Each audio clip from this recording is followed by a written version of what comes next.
if you take a look at any of the big tournaments right now, you will notice that Blaziken has a pretty poor win percentage compared to the top decks. So what I have today is a build of Blaziken that aims to better be suited into the meta. Before I throw the list up, make sure you guys are subscribed to the channel, like the video, and if you're just here for the deck list, all I ask is that you leave the video playing on your phone while you're putting the list into Pokemon Pocket side by side. I would really appreciate it. Helps boost the watch time and keeps the video alive. YouTube hates videos that only get 30 seconds of watch time, so I would appreciate it. Also, if you're a subscriber, comment down below for your chance to win either a shiny Giratina or Darkrai, your choice. I will pick someone at random, hit you with a reply, and then just wait for you to send me a trade asking for one of them. Okay, so what is going on in the meta? What's going on in the meta right now is we have two really big decks that are sort of dictating how I think deck building needs to be looked at. And that is number one, Absol Darkrai. Has Oricorios in them and try to control the board state through Oricorio, and then Absol ripping your hand down. And then we have Altaria with Chingling. Altaria with Chingling is really, really bad because that matchup, if you look at the Pocket Match tournament, Blaziken had a 10% win percentage against that deck. Why? Their game plan is go Chingling, item lock.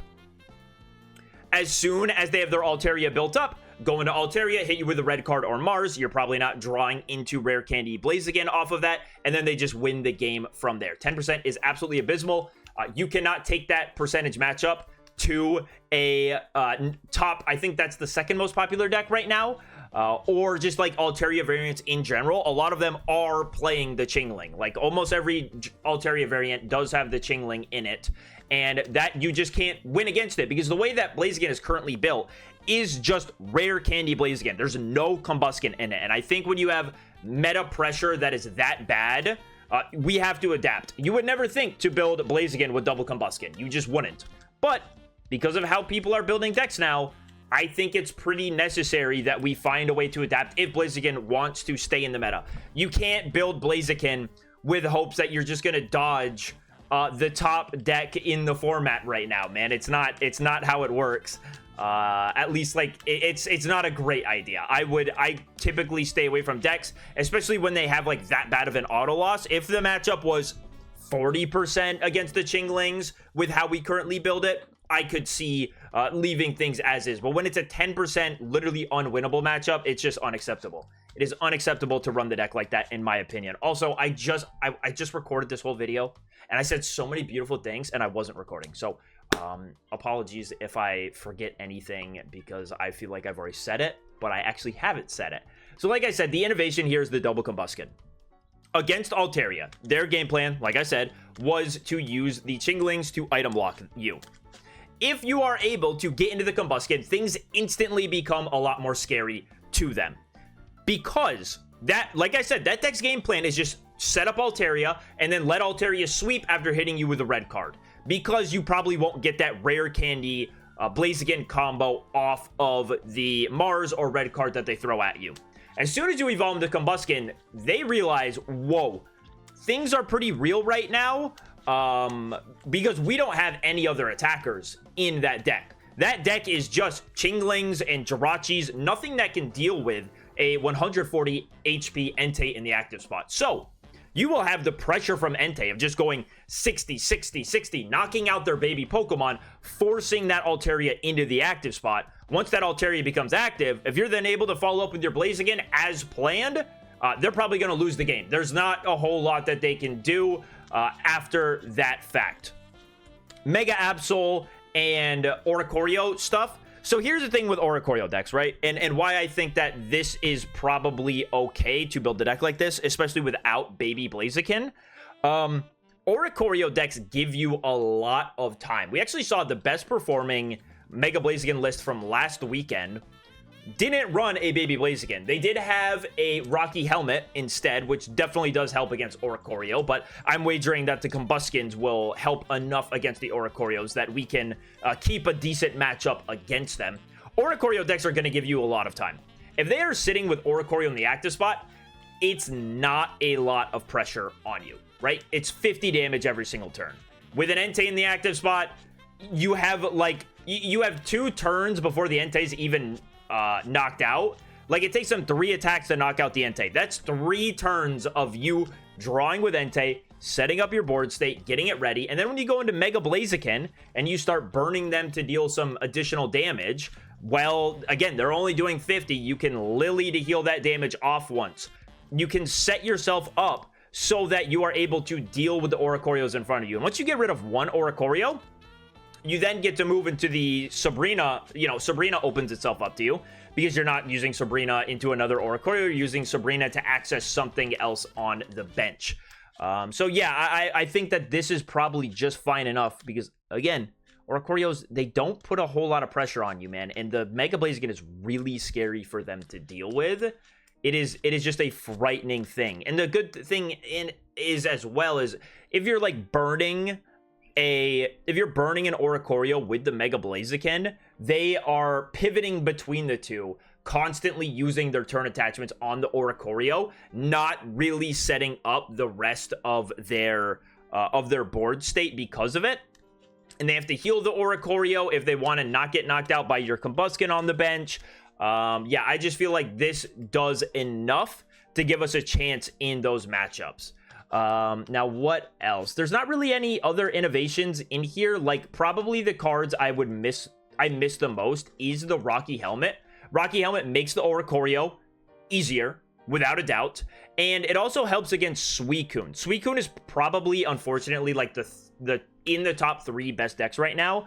We'll see if it's able to be even better than like top 3. It could even be top 2, top 1 best deck right now. Like, Suicune Greninja is still ridiculous, without a doubt, man. It just draws so many cards. It attacks for so cheap. It has such big damage output potential. Greninja sniping, you know, it's Suicune Greninja. It has like the entire world at its disposal.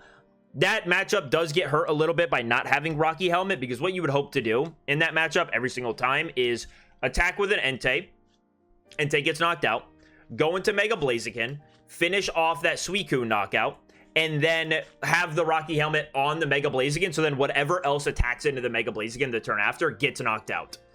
Without the Rocky Helmet, it does make it a little bit more tricky, but it's still possible. It's still a possible matchup. It's not like lost by any means, but it's not necessarily great for you either, because we're not playing like damage modifiers or anything to really reach for a one-shot on a Suicune with a giant cape on it. And maybe that's something else to look at. Maybe we should be running a red in this deck, or a Guzma. Probably a Guzma, it would be better than a red overall. Because then, you know, we don't need the Guzma on the turn we're playing it, or the turn we're attacking with Blaziken. We could just play the Guzma as soon as we get it in our hand and our opponent has a giant cape down. Or just the Rocky Helmet will be better as well than a red in here. Now the Baby Blaziken, again, I've gone over why I don't really feel the need for it. I would love it in the deck. Like, it's definitely a want in here. But the list space is so tight. I'm not even sure what cards you could cut from here, because they all feel so important.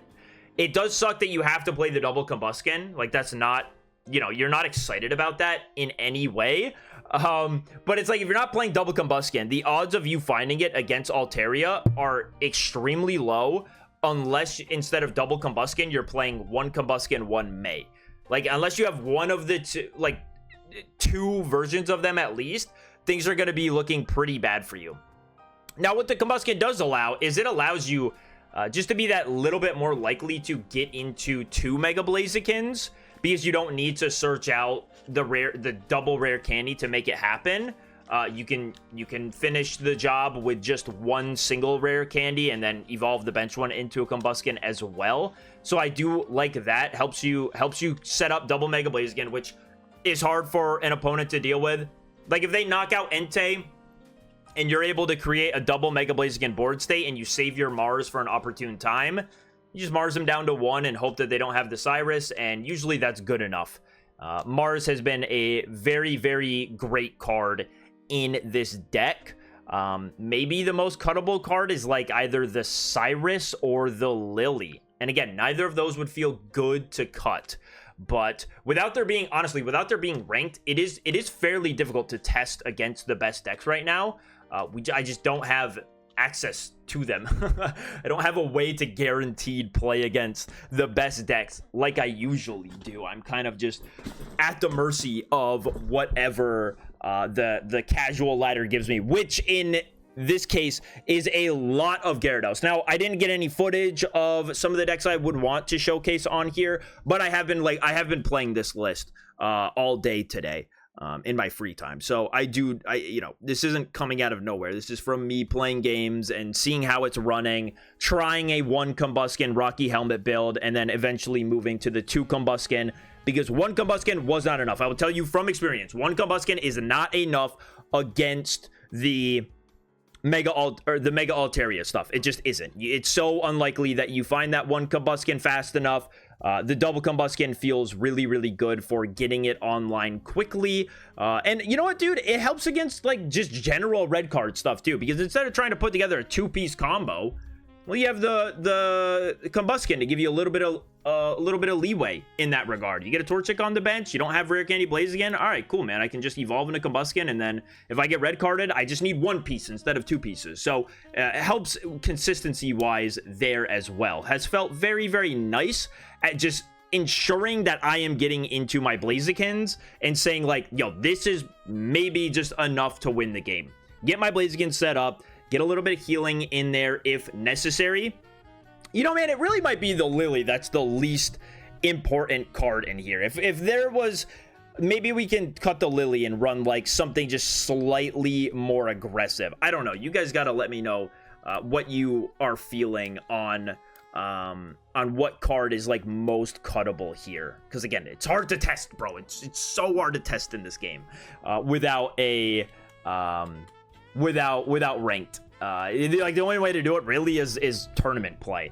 And maybe we see Mega Blaziken swap off this, because if Mega Blaziken does not find a way to adapt, this deck is going to be like dead in the water, man. I mean, there's not going to be really a reason to play Mega Blaziken from a like statistical, should I run this deck in ranked or should I run this to a tournament, because you're taking such a bad matchup to just one of the best decks in the format. And that's not how you win a tournament.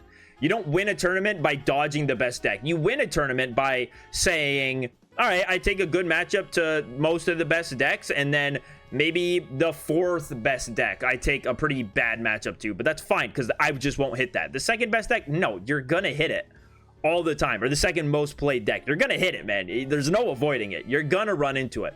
And if it's an auto loss for you, that's a tournament ender. That's a tournament ender. So yeah, I've really been enjoying the double combusken. I don't think it comes at too much of a detriment to the rest of the deck. Obviously, again, there are some cards that may or may not be necessary in here in the supporter card world. I do think like double flame patch is 100% necessary. I can't ever imagine running just 1 flame patch.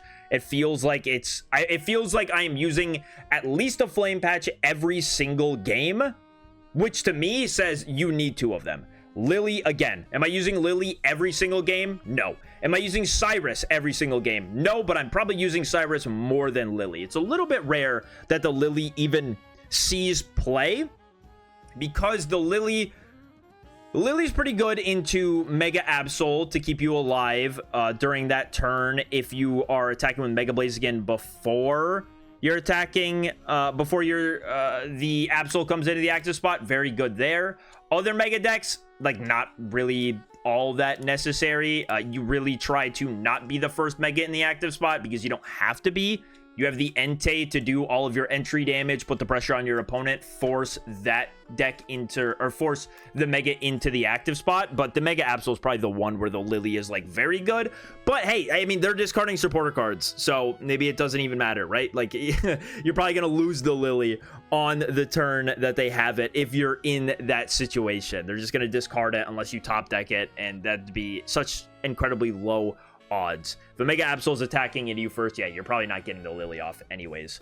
Now we have a game here against Suicune, and I thought that this one was pretty interesting, right? My opponent somehow got up to 7 cards and just had no form of basic finding, like no Pokeballs, no basics hit the bench.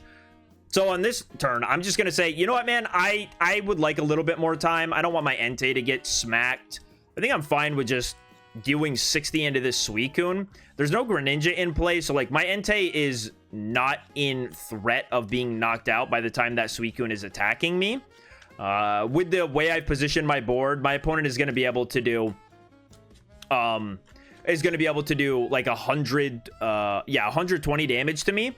And so I'm just gonna like pretend that that's, you know, or I know that that's not a fear of mine, and I'm just gonna keep attaching to the Entei, because what I'm doing here with how my opponent's playing this is I'm creating an Entei that's gonna be doing 120 damage, and I'm getting set up to a Mega Blaziken that can very, very cleanly deal with some of these last Pokemon. Now I am out of my Sabrina, so I know that I will have to get through whatever's in the active spot, which is probably going to be that Suicune with the giant cape, and that is unfortunate, but it's not the end of the world. And look at here, I have the combusken.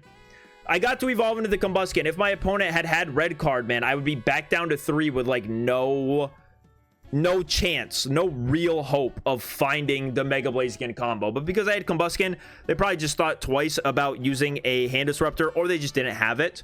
And now I'm able to swing with this Entei, this 3 energy Entei. And if my opponent goes Cyrus on my Mega Blaziken this turn, I am like fairly confident that there will not be a second Cyrus to follow that up. I don't believe that Suicune decks are playing double Cyrus, and I'm actually going to fact check that right now and see if we have moved to double Cyrus. I'm looking at tournament data. I'm not seeing any that are on double Cyrus in the top 3 best placing ones. Yeah, they're all down to 1 Cyrus. So them using Cyrus on my Mega Blaziken, not a big deal, man. Not a big deal. To me, that means, listen, I'm going to attach to the Mega Blaziken. I'm going to retreat into the Entei. And I'm going to Flame Patch to my Entei, get him up to 4 energy. He's going to swing for 120. And then I have the Mega Blaziken in the back. And just in case they're playing the Repel, I'm going to throw down the Torchic as well. So now I have this board state where I'm saying, I don't think you're playing double Cyrus. I'm not going to lose the game to a second Cyrus. And I'm not going to lose the game to a Repel this turn. Your Suicune has 40 HP left. And everything on your bench gets knocked out by a Mega Blaziken. You have nothing that you can safely go into. Even a Greninja with a cape is not going to survive that turn. So now my opponent is going, okay, he's water shurikening. All right, what is he planning here? Is he BM? Because it's like he either has the win or he doesn't.